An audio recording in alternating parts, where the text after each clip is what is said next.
Sahabat, kan kita masuk dalam program pendek namanya Bincang Pendek. Karena pendek maka pertanyaannya juga pendek-pendek. Saya bersama dengan Bung Ronald Tapilatu, Kepala Biro Papua PGI. Bung Ronald sehat-sehat ya? Puji Tuhan sehat. Bung Ronald, ada dua pertanyaan pendek. Yang pertama, status KKB menjadi teroris, kelompok teroris yang disampaikan oleh pemerintah baru-baru lalu membuat sejumlah pihak khawatir. Bagaimana dampaknya di masyarakat untuk hal ini? Silakan, pendek saja. Pertama, kami tidak mencampuri urusan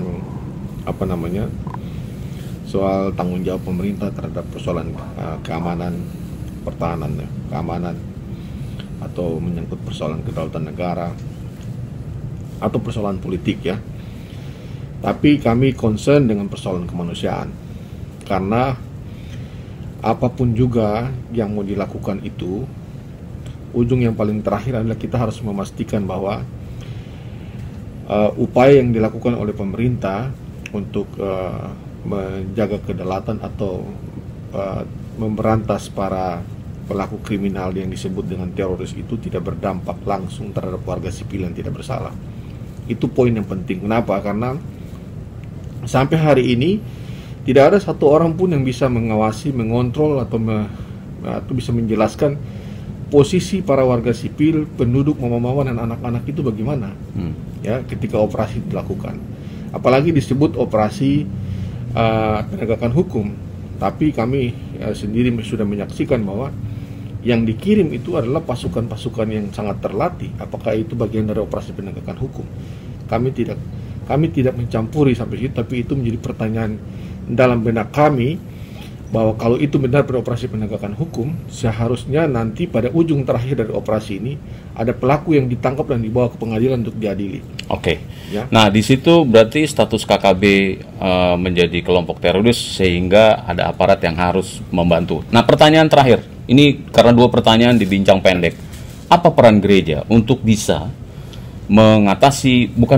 tapi juga menolong dengan status ini sehingga warga di Papua atau warga Papua memang merasa bukan diperlakukan atau digiring pada arah-arah yang negatif? Ya, yang pertama, gereja punya tugas itu untuk mengingatkan dan mengingatkan, menasihati semua orang yang terlibat, karena yang dihadapi adalah manusia berhadapan dengan manusia. Yang terjadi juga karena ada pembalasan, saling balas membalas. Ini pembunuhan yang terjadi ya dari dua belah pihak. Yang kita sangat prihatin karena manusia diciptakan segambar dan serupa dengan Allah, maka soal kemanusiaan itu menjadi hal yang penting yang harus disikapi oleh gereja untuk terus disuarakan, diingatkan, ya. Karena concern kita gereja-gereja juga untuk mengingatkan, karena para pengungsi itu adalah warga gereja. Semua masyarakat di pegunungan ya itu adalah warga gereja, ya. Warga gereja, masyarakat asli Papua yang di pegunungan 100% adalah warga gereja.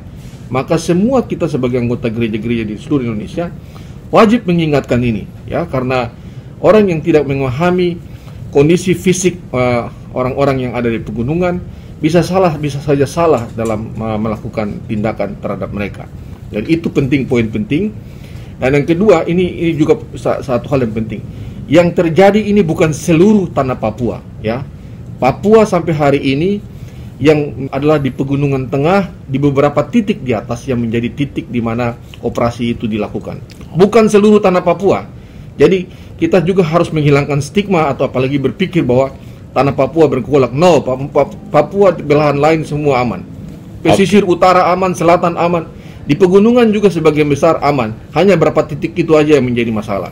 Itu penting. Nah, kita sudah ada dalam satu bincang pendek, ya. Nah, juga namanya bincang pendek, jadi nanti ada perbincangan yang lain. Bung Ronald, terima kasih untuk waktunya di bincang pendek.